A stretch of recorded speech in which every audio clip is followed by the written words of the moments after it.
Hey there, my name is Morgan on the violin. Today we're going to talk about elbow position in the left arm.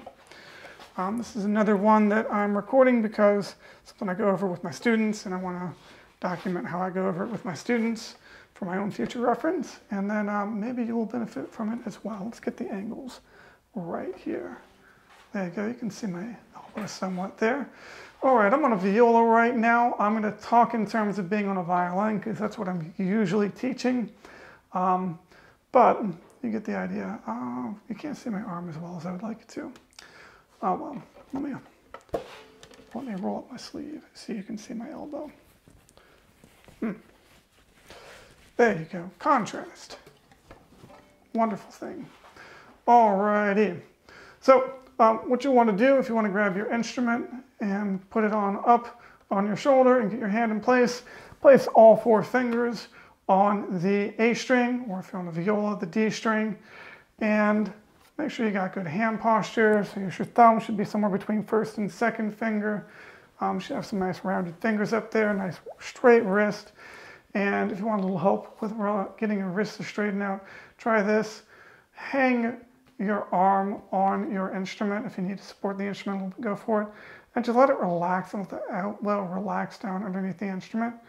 This should straighten out your wrist pretty much straight away. Of course, you've also got this whole back up to the upper guard if you need to do that.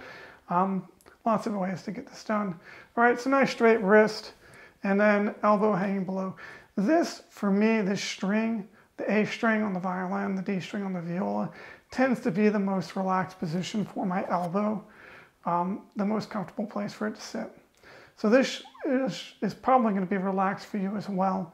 It may not be. It may be actually the D string or G string on violin, viola is what you want. But here we are. Alrighty. What we're going to do, I want you to keep the shape in your fingers you have right now on your A string, and then you are going to move your elbow forward a little bit and let that be what moves your fingers to the D string. If you're on viola, it'll be D string to G string. All right, you see how I move my elbow forward, change the angle a little bit, and now I'm on the D string or G string. All right, and I did not elongate or change the shape of my fingers at all. It just came from this movement in the elbow. All right, now we're going to do that again. We're going to push forward some more and go over to the G string or C string if you're on the viola. Now at this point, you might have to elongate the fingers a little bit to get to that last string, but we're assisting the process with one last movement in the elbow. So at this point, I have my elbow pushed as far forward as I might ever need to do on the violin or viola. Alrighty, now let's relax the arm back to the D string. I say relax because that's basically what ends up happening. The arm relaxes and we go back to the next string, and let's relax the arm again to go back to the A string or the D string. Alrighty, very good. Now we're going to pull the arm back slightly to go to the E string, or if you're on the viola, the A string. This is a helpful way to help keep the wrist straight and keep the hand from getting cramped when trying to get onto this high string. What I oftentimes will see my students do is they'll do this number, and then that creates all this tension in these muscles in here. That's going to make lots of problems for you later. We want to keep the wrist nice and straight and relaxed, so it's easier to just pull the elbow back to get to the A string. Now you can also access the E string or the A string by cramping the fingers a little bit and just pulling them in a little bit. Both of these work, and depending on what you're doing, you may find yourself doing one or the other. Alrighty, so we see now I'm moving between the strings. So let's go through the exercise a little more. Let's go back to the A string or D string. All right, that's nice and relaxed. Let's pull back a little bit to the E string, and let's relax back to the A string. Let's push forward a little bit to the D string, push forward a little bit to the G string, relax all the way back to the A string, pull back again for the E string, push forward for the D string, relax back to the A string. And you can just play around with this. The next step would be to add your scales, and then when you're on the D string, you will move the elbow forward a little bit, and when you come to the A string, you'll allow the elbow to relax back to its neutral state.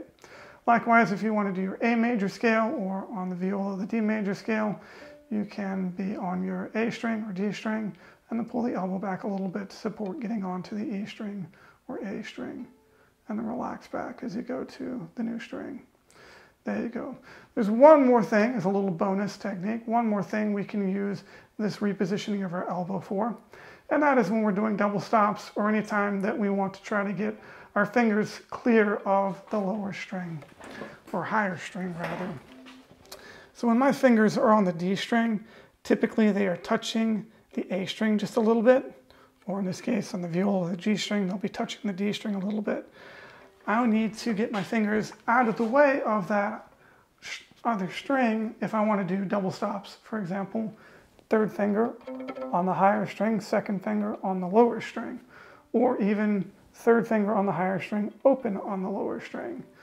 Or sometimes I have to do a fast string crossing and I want to have the open string nice and free and clear while I play a note on the lower string, but that means I need to get my fingers out of the way of that open string.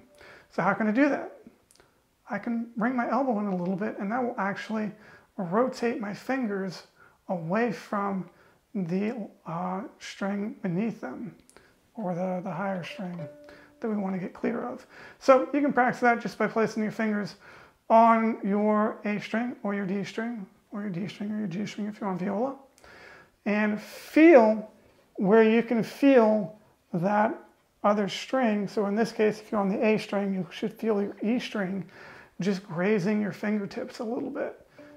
If you move to your D string, you'll feel your A string grazing your fingertips a little bit. If you go down to your G string, you'll feel your D string grazing your fingertips a little bit, or maybe quite a lot. Now bring your elbow forward to rotate the fingertips out of that lower string, and then go to another string and bring your elbow forward to rotate your fingertips out of that lower string. So really handy little way to clean up your sound. Sometimes actually it's nice to have the open strings really clean and clear, because they will ring while we're playing on the adjacent strings. So we can get our fingers just to be on that one string that we're actually working on and allow our open strings to just be open strings. We can get a little extra resonance, a little extra ring out of the instrument. That's nice to hear. All right, there you go. So a little lesson on your elbow and your left arm. Again, that's something I generally see. I've known my students to be taught in the ones that I've inherited from other teachers. So good to have that knowledge. All right. If you found this of value, you can hit like and let other people know it's worth watching. If you think I should keep making videos like this, you can hit subscribe. It lets me know videos like this are worth making. Thank you for watching. All right. Have a good day.